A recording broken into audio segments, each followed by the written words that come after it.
prévu avec de l'imprévu. Nous avions décidé de l'orienter uniquement au départ, de faire une conférence Stargate. Nous avons eu la petite annulation de Terry Retry. Donc, c'est pas de sa faute, c'est pas de la nôtre, ça arrive. Elle reviendra. Nous avons décidé de la mixer avec notre dernière invitée de dernière minute, comme vous avez pu voir. Donc, énorme surprise pour tout le monde. On va donc commencer et on va accueillir notre premier invité qui fait son comeback parce qu'il est déjà venu. Je vous demanderai d'accueillir David Nykl. Welcome back, David. Bonjour. Hello. Bon, on va y aller là. Hello guys, how are you? Hello.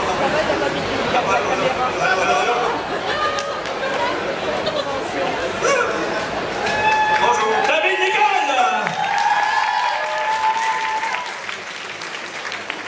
Et on continue avec son compatriote dans Stargate et star de Falling Skies, Monsieur Colin Cunningham. Allez, Colin.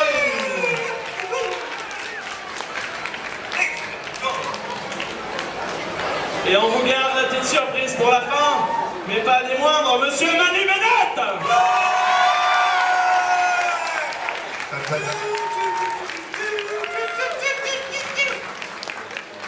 Conférence exceptionnelle où nous sommes. Bonjour. Yes. Hey Wade. Très content de les recevoir tous les trois, donc avec notre traductrice. Alors, il est temps de poser les questions, c'est maintenant ou jamais. Si vous avez des questions, on lève la main. Il y en a une devant. Hi, it's your question. It's a question for David and Colin. What's your best memory on the set of Stargate? Best memory of Stargate Atlantis was probably when we were filming the episode called Adrift. It was a very hot afternoon, and we're supposed to be in space. So we were on these cranes where they imitate the zero gravity situation on the moon. I mean, many of you have done that before, haven't you? Nice deflection, David. That wasn't a deflection. I was trying to include you, like you, Colin. You've done. Yeah, well, it depends. I mean, you were saying earlier, though, about this very thing, so I'll take it back to you. Oh, okay. Well, yeah, it was fun, and it was working with Flanagan, and we had like Formula One racing cooling vests on because of how hot it was. That was one of my favorite episodes, and it was Manu's too. I know that was your favorite episode. La question était, quelle était sa scène préférée sur le tournage de Stargate? C'était un épisode qui s'appelle The Drift, où c'était un après-midi où il faisait assez chaud, où c'était une scène dans l'espace, avec une scène où on était un peu censé représenter zéro gravité. Il avait un espèce de bon costume, et c'était très très drôle à faire. Merci. Alors, question suivante, on y va. Premier rang, là-bas. Ah non, là-bas. Oh! What's that? Oh, it's We've not. taken David's eye out. Marron! Hello, une question pour David Nykl. Je voudrais savoir, est-ce que ça a été facile ou difficile de passer d'un rôle de scientifique à un rôle de chef de la mafia? Est-ce que ses origines des pays de l'Est l'ont aidé à jouer ce rôle?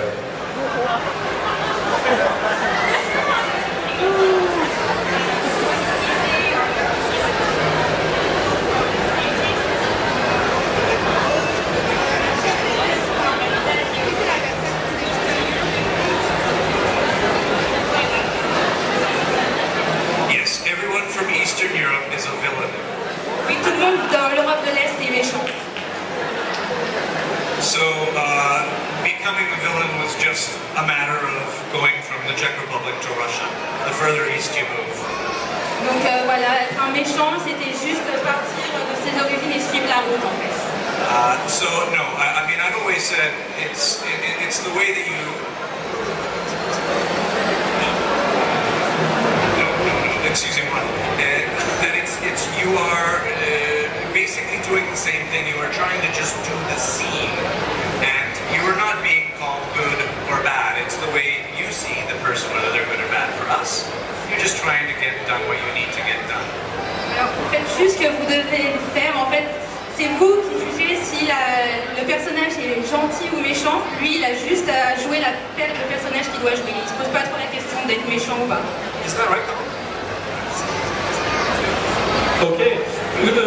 Rapide question pour Manu Bennett. Manu a deux gros rôles récemment qu'on voit sur les écrans, donc dans Arrow et dans Spartacus, qui sont deux univers complètement différents. Quel est l'univers qu'il préfère? L'univers super-héros, plutôt l'univers Spartacus, gladiateur, tout ça.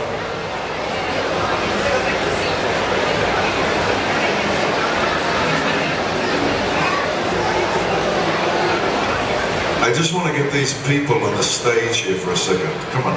You guys, come here. Il y a des gens devant la scène. And bring the doll. This is so funny. I love this thing. Quickly, quickly. Assez. Don't worry about your bags. Just leave them there. Leave them there. Leave them there. I want to know what this is. Il veut savoir ce que c'est en fait. What is this thing?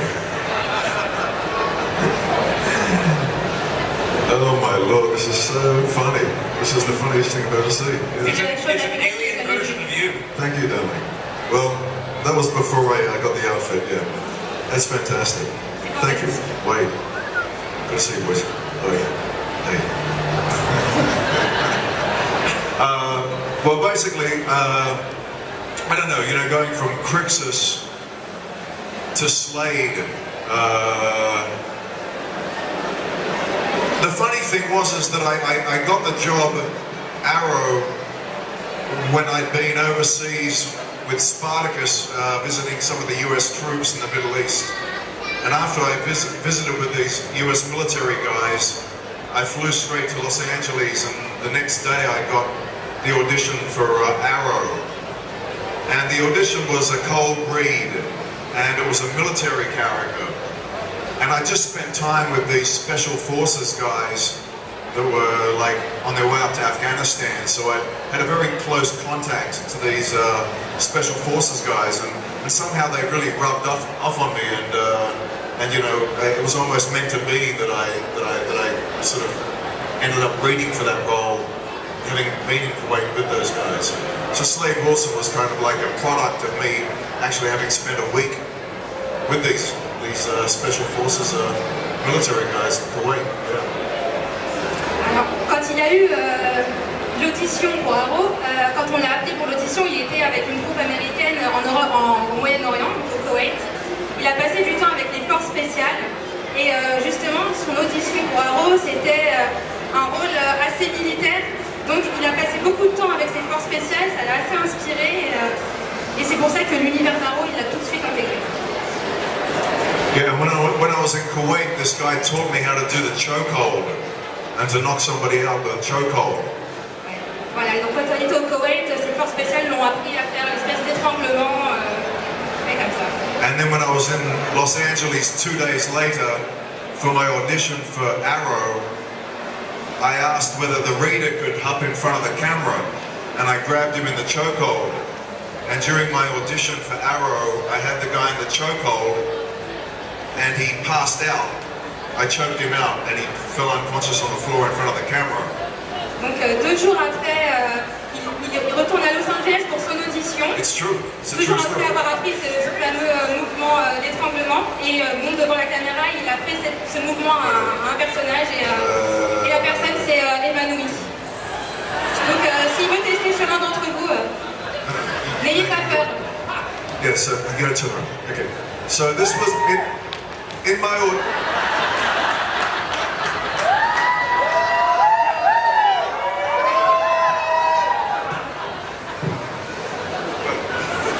my audition for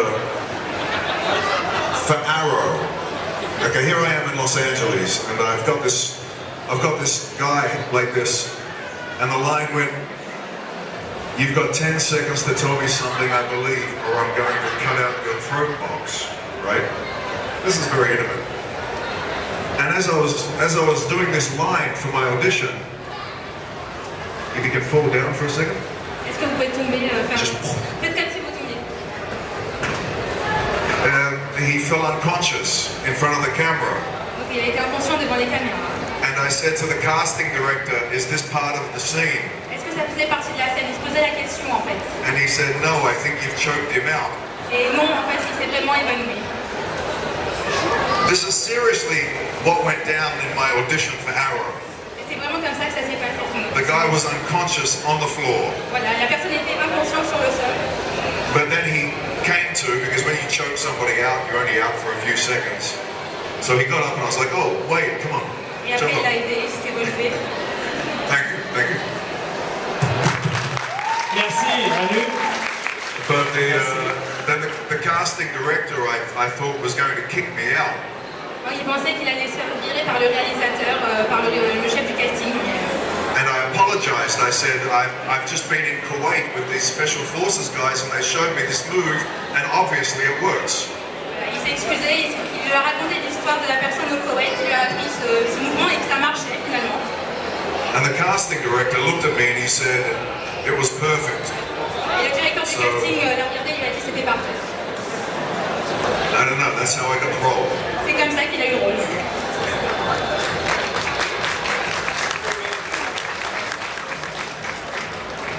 Next question. Bonjour. Bonjour. C'est une question pour David et Colin. Ouais. Je voulais savoir, depuis l'arrêt de Stargate, il n'y a pas eu beaucoup d'informations, mais depuis les San Diego de cet été, depuis San Diego Comic Con de cet été, nous avons eu des nouveautés, notamment le Stargate Command et Stargate Origin. Qu'est-ce qu'ils pensent de ça et ont-ils été contactés pour ces projets? Merci à vous. Alors, oui, depuis San Diego, il y a eu des annonces de fait sur des nouveautés Stargate. Donc, est-ce qu'ils sont impliqués dans les projets? Est-ce qu'ils vont participer à ces nouvelles choses autour de Stargate? Stargate Common, c'est ça?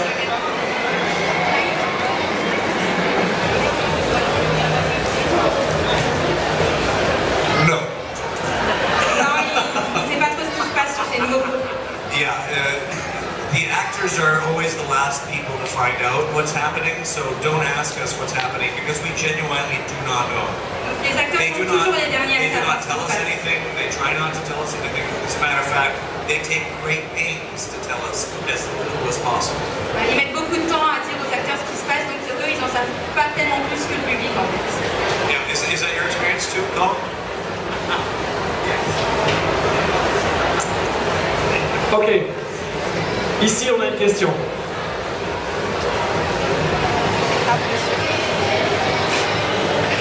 Hello, c'est une question pour Colin et pour David. D'accord.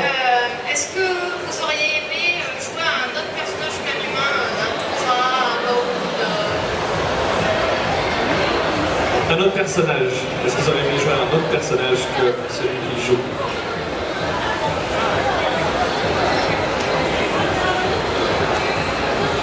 I originally auditioned for Daniel. Il a été casté là à la base pour Daniel, il voulait jouer Daniel.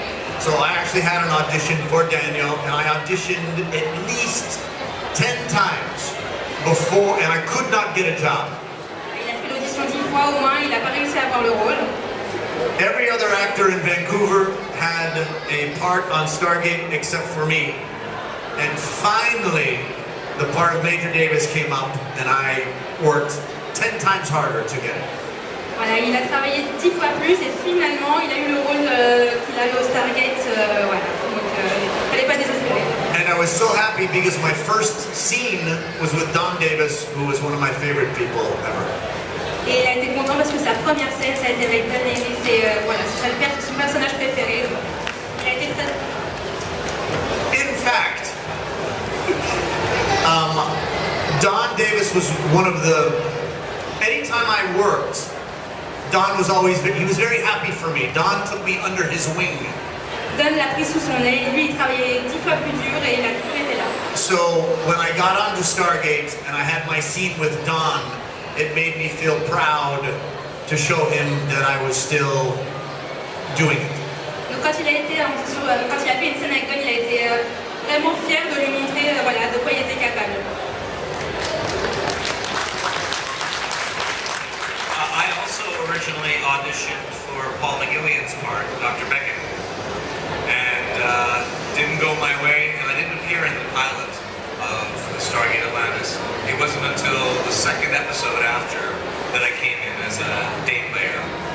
Donc lui aussi, à l'origine, il avait passé une audition pour un autre personnage et c'est seulement il a réussi à avoir un autre rôle et c'est seulement au deuxième épisode qu'il a réussi à avoir son rôle qu'on connaît dans Stargate. And that day playing kept going. Every time I got a script, I would look at the back to see if I was still talking or not. Et à chaque fois, il regardait le script et il regardait les pages suivantes pour voir s'il y avait toujours des dialogues ou pas. And that's how it went for 5 years, day by day by day by day. So I did not know from one episode to the next if I would stay. Voilà, d'un épisode à l'autre, il vérifiait toujours s'il avait des lignes ou pas. Merci. Question suivante. Ici. Après, on aura quelques questions pour Manu, je sais. Bonjour. Bonjour. J'avais une question pour Colin. Il a préféré jouer plus dans quoi? Dans X-Files ou dans Stargate? Dans X-Files. Je me rappelais plus. Ok.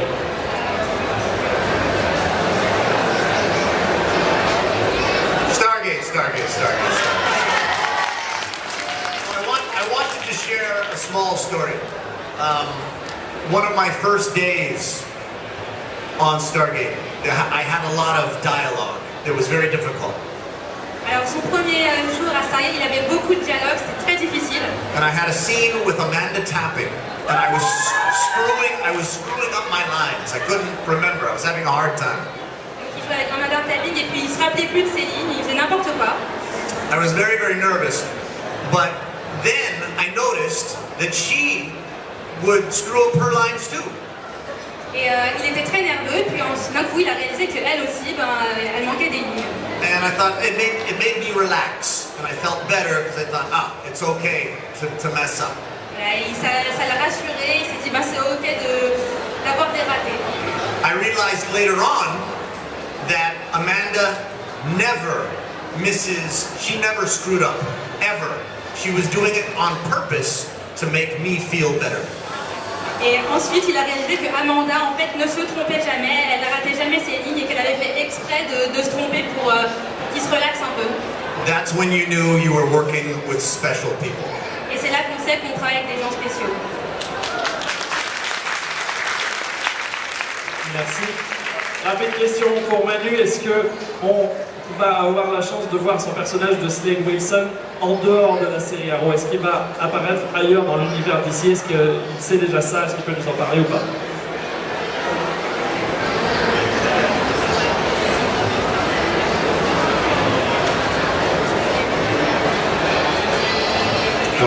I don't know, like the new storyline on Arrow is, at the end of season 5, Slade was asked to help Oliver out to find his son, to help get his son back. So in season 6, Slade asks Oliver if he'll help him to find his son. So what season 6 for the Deathstroke Slade Wilson character is about is that he has a son called Joe Wilson. And Joe's a bit of a naughty boy. And but it's a very well written 2 episodes. It's going to be episode 5 and 6 of season 6. And it's called Deathstroke Returns. And then episode 6 is called Promises Kept. And it's a very interesting new take on Slade Wilson Deathstroke. But the relationship with his son is something that's opening up a whole new can of worms and a whole bunch of new storyline. There's a mention of Slade Wilson's wife or ex-wife, another son as well. So I think they're opening up kind of more avenues in which to take the Slade Wilson Deathstroke sort of character storyline. Yeah. But Colin would like to have a chat about this. Alors la saison 5 se terminait sur Deathstroke qui retrouvait son fils. Et la saison 6, du coup, l'histoire, ça va être la recherche de ce fils, comment avoir une relation avec lui. Donc il a maintenant dans la saison 6 un fils qui s'appelle Joe. Ça va être beaucoup centré sur ça dans l'épisode 5 et 6. Et dans ces 2 épisodes, la relation va s'approfondir avec ce fils retrouvé. Et on voit qu'il y a l'univers qui est en train de s'ouvrir sur une nouvelle dimension. Donc il va y avoir son fils, une ex-femme, une nouvelle femme. Donc l'univers est en train de s'ouvrir, donc pourquoi pas vers d'autres univers d'ici. Très bien. On a encore le temps pour quelques questions. Alors on avait une main qui s'est levée ici, au deuxième rang. Tu lèves vraiment ta main ou tu le fais exprès? Non, c'est bon. Bonjour, moi j'ai une question pour Manu Bennett. Je voulais savoir comment ça avait été de travailler avec Peter Jackson pour la trilogie Hobbit. Comment ça a été de travailler avec Peter Jackson? C'est vrai. I'll pass that one over to David. So we're having a game up here. We challenged each other to see who could deflect the question the most subtly. But anyway, I've given away the part now. Peter Jackson is amazing, amazing energy. You know, he's like a general. Like you know, sometimes you meet some people and they have the authority of somebody who's a director. Or they might have the authority of somebody who's a producer of a small studio. Or they might be even bigger than that. Peter Jackson is like a larger-than-life character, but a very down-to-earth man. When we were filming The Hobbit, you're in these giant studios, and this speaker starts saying, Peter Jackson will arrive in 10 minutes. And everybody starts to kind of like get themselves ready. And then they go, Peter Jackson will arrive in 9 minutes. And there's this countdown. And it's like Peter Jackson will be here in 1 minute. Everybody's like on point, ready to go straight away. His time is very valuable. You know, he's doing so many things at once. But when he walks in, when he walked into the studio, he had no shoes on. He looked like a hobbit. Yet he commands respect. He's an incredible artist, an incredible producer. But you know, when I worked with him doing Azog, he also allowed me the freedom to create and make suggestions. You know, and he really, you know, there was one moment when I was sitting on something like this, okay, and it was meant to be the wolf, you know, the wag. And there was it wasn't a wolf, it was just this green pommel horse. And I said, Peter, what is this? And he said, it's a giant wolf called a wag, and you're going to be riding it in all 3 movies. And so we started filming this scene, and I said, Peter, wait. Do I have a relationship with this wag? And nobody had really thought about that. But Azog, you know, I said to him, does Azog have a special wag? You know, like, is his wag different? And he went, well, I don't know, what do you mean? And I said, well, you know, I mean, maybe because Azog is white, he's an albino or something, maybe he has a white wag. And when I brought up that as a suggestion, you know, Peter said, yeah, we'll make his wag white. I said, maybe I found him in a litter when he was a puppy. And so we did that, and then I started to do things where I was stroking the back of the head of the wag with my pitchfork on my hand, you know, Azog's pitchfork. But there was no head there. Like the thing that I was sitting on only came to about here. The first time I went to do it, I almost fell off. But creatively, he let me sort of journey into making other selections with Azog. He's a very great director and producer, just an amazing man, like a general, like a military general. Incredible. Alors, Peter Jackson, c'est un peu un général en fait. Il y en a qui sont producteurs mais qui n'ont pas forcément la carrure. Quand ils étaient sur cet immense studio, il y avait toujours quelqu'un qui annonçait Peter Jackson arrive dans 10 minutes. Alors là, les gens commençaient à se préparer. Peter Jackson arrive dans 9 minutes. Là, on s'affairait. Peter Jackson arrive dans 1 minute. Et là, tout le monde arrivait et était au garde à vous. Donc lui, il arrivait en studio. Donc il était pieds nus. Il ressemblait un peu à un hobbit. Mais son temps était tellement précieux qu'on ne lui faisait pas perdre son temps. Donc Manu a raconté une anecdote où quand il jouait à Zog, il était dans le studio vert où il devait faire semblant de chevaucher un loup géant. Donc il était au-dessus, il était accroupi dessus, puis il demande à Peter Jackson mais qu'est-ce que c'est que ce quoi je suis assise. Et il lui dit ça va être un loup géant, tu vas devoir le chevaucher pendant les 3 épisodes, donc voilà, faut que tu t'y habitues.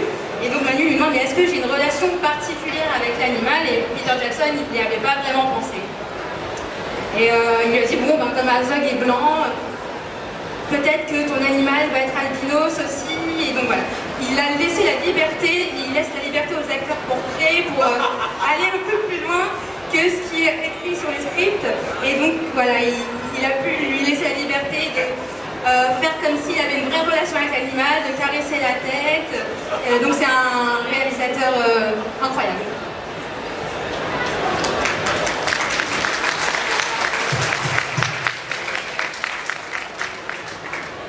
On a encore un petit peu de temps pour quelques questions. Allez, on l'a fait devant. Vas-y.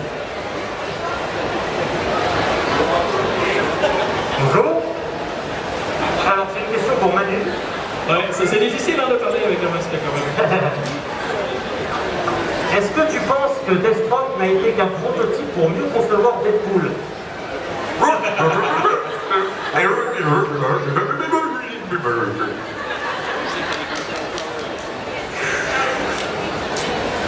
Well, the truth, my friend. Ready? Here we go. The truth is, DC created Slade Wilson, and then Marvel created Wade Wilson. But I think it's an amazing thing, and I think soon they should do either in the film or either in a TV show or whatever. They should put the two together. You know, it would be awesome. I think it'd be an awesome storyline to combine Slade and Wade, whether as enemies or whether as partners or whatever. I think it's a thing destined to happen. You guys wear the mask well. La vérité, c'est que DC a créé. But Deathstroke is the original. Oui. Et oui, DC a créé donc Slade Wilson avant que Marvel décide de créer le personnage de Deadpool. I think it's even in Wikipedia. Donc c'est Deathstroke qui est arrivé avant et non pas l'inverse. Voilà. Moi je t'ai un petit peu aidé là-dessus. Question suivante. Ici. Tu as une question, c'est ça? Hello. Ma question est pour David. Oui. Dans Stargate Atlantis, est-ce qu'il aurait aimé être transformé en race? Ah. C'est pas très beau en même temps.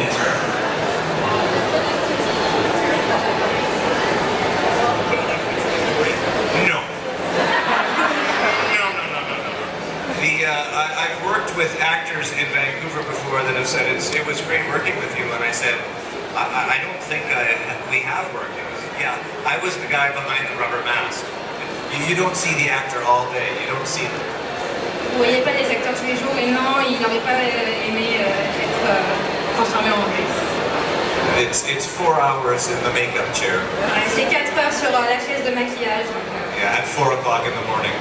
Voilà, tu te lèves à 5 heures le matin. On a Haro qui a une question. Alors si tu me sors une question pour quelqu'un d'autre que Manu, ça va pas le faire. Non, c'est une question pour Manu et David. Ah oui, effectivement, tu as raison. Non, je voulais savoir, leurs personnages ont énormément évolué au cours des 5 saisons. Est-ce qu'ils ont apprécié cette évolution?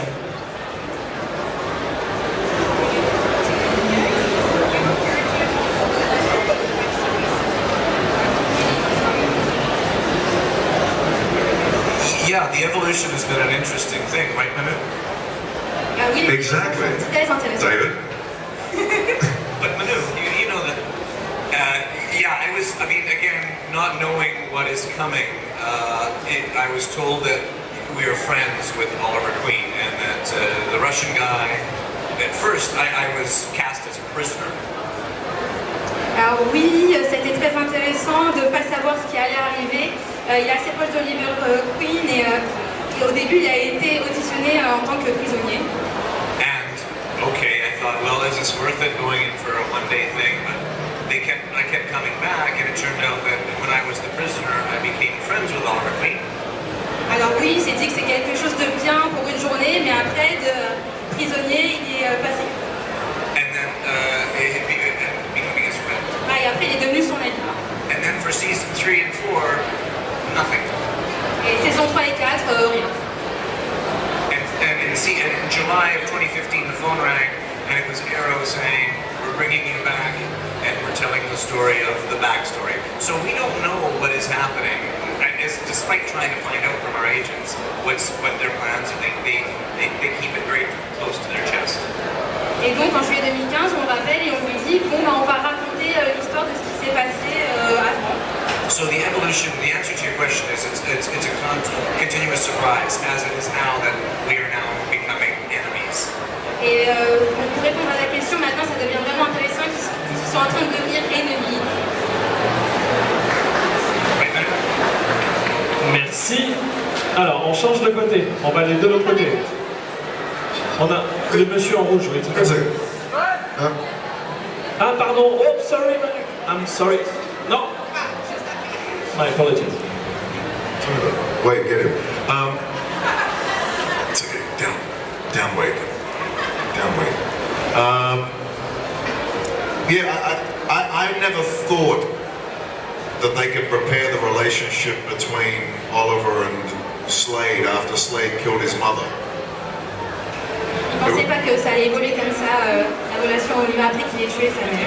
You know, usually if you kill somebody's mother, that kind of puts the end of that friendship. Ouais, en général, quand sa mère se fait tuer, l'amitié s'arrête un peu. But somehow they managed in one episode at the end of the 5th season to dispel the whole idea that Slade was evil on the basis that the Mirakuru wore off. Et à la saison 5, ils ont réussi à faire en sorte d'enlever tout ce mal qui existait entre eux. And what's happening in season 6 is furthering that kind of return to a sort of an eye-to-eye level between Oliver and Slade. Et ce qui va arriver dans la saison 6, ça remet encore un peu plus en perspective ce qui va se passer entre Oliver et Slade. You know, the deflection now is about Slade's son, Joe. Yeah. Voilà, tout va être autour du fils de Slade, Joe, dans la saison 6. C'est bon, je peux. Donc on a une dernière question, toute dernière question, c'est pour toi. Okay, this one is for Manu and maybe David. So, have you ever competed with Stephen Amell on the Salmon Ladder? And if yes, who won? David slaughtered him. Completely killed him.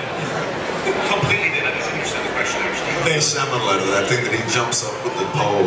Oh, the salmon ladder. Yeah. Yeah. He thinks he can do the salmon ladder. You know, Steve's really super fit. He's really super fit. Yeah, he works hard. He's on top of his game. If I was sort of like Crixus, if I was back in the Crixus days, I would say I would have had a chance. But after I did Spartacus, a few of us ended up with shoulder injuries because of the sword work and the shield work. So I've actually got a tear on my shoulder because of the shield.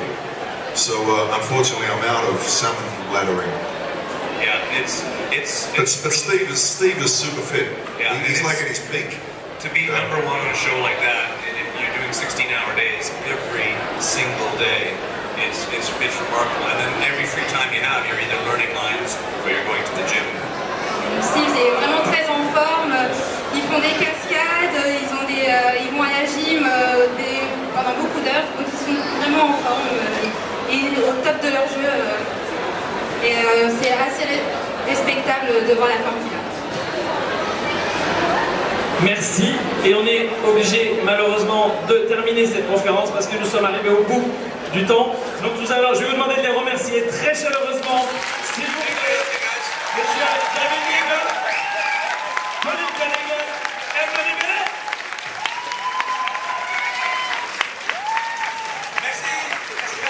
Merci beaucoup. Une petite photo.